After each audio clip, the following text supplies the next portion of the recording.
বর্তমান প্রজন্মের কাছে ঈদের আর্থিক ও সামাজিক শিক্ষা তেমন নেই বললেই চলে। আগের সময়ের ঈদ এবং বর্তমান ঈদের মধ্যে ব্যাপক পার্থক্য। এর কারণ কি এবং প্রতিকারই বা কোন পথে? খুবই গুরুত্বপূর্ণ এবং অর্থবহ একটি প্রশ্ন আপনি করেছেন। আজকের প্রজন্মের কাছে ঈদের আসলে সে আর্থিক আনন্দ, ঈদের সে আধ্যাত্মিক আনন্দ এবং সামাজিক শিক্ষা খুব একটা নেই বললেই চলে। এবং আজকাল যে ঈদ আর আজ থেকে ২ দশক ৩ দশক আগে যে ঈদ, এই দুই ঈদের মধ্যে ব্যাপক পার্থক্য। আপনার সাথে এ ব্যাপারে আমি পরিপূর্ণভাবেই একমত।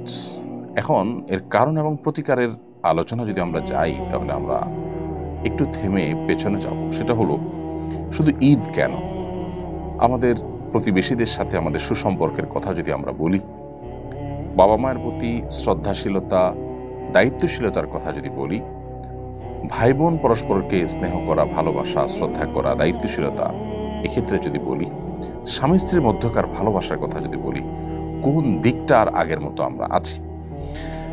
দালান কোঠা এবং ইস্পাত সভ্যতা, এটা মানুষকে বাহ্যিক দৃষ্টিকোণ থেকে উন্নত এবং অগ্রসর করলেও মানুষের মধ্যে যখন দিনই চেতনা না থাকে, মানুষ যখন বস্তুবাদী হয়ে ওঠে, মানুষের মধ্যে যখন নীতি নৈতিকতা এবং মোরালিটির তেমন কোনো ভ্যালু না থাকে, গুরুত্ব না থাকে, দিন শেষে টাকা পয়সা, দিন শেষে চকচকা বাড়ি গাড়ি, এগুলো যখন মানুষের মুখ্য উদ্দেশ্য হয়, সমাজ যখন সেই কেন্দ্রিক হয়ে পড়ে, তখন মানুষের জীবনটাই অনেকটা প্লাস্টিকের মতো হয়ে যায় এবং সব কিছুতেই মানুষ অনেকটা আর্টিফিশিয়াল হয়ে যায়।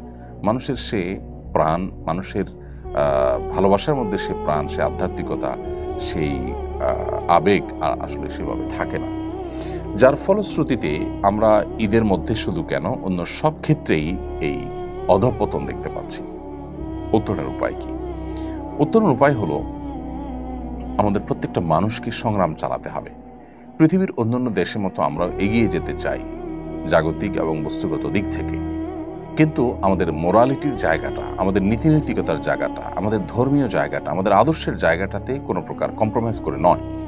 আমরা যদি একটু কম উন্নত দালান কোঠার মধ্যে বসবাস করি, আর আমাদের মধ্যে সৌহার্দ্য, সম্প্রীতি, ভালোবাসা সেভাবে থাকে, তাহলে সেটা আমাদের জন্য অনেক বেশি সুখের কারণ হবে তুলনামূলকভাবে সেই দালান কোঠার চাইতে, যেটা অনেক চকচকে, যেটা অনেক উন্নত, যেটা অনেক দৃষ্টিনন্দন, কিন্তু সেখানে থেকে আমাদের মধ্যে যদি সেই পারস্পরিক সৌহার্দ্য, ভালোবাসা, সম্প্রীতির ঘাটতি থাকে, তাহলে এই লাইফের চাইতে আমাদের তথাকথিত অনুন্নত লাইফটা অনেক ভালো।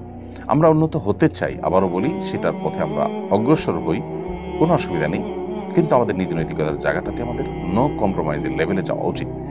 আমাদের সমাজে একটা শ্রেণী মানুষ আমাদেরকে বস্তুগত উন্নতির দিকে অগ্রসর করার জন্য উদ্বুদ্ধ করছে, একই সাথে আমাদের মোরাল দিকটাকে ভেঙে ফেলার চেষ্টাও চলছে।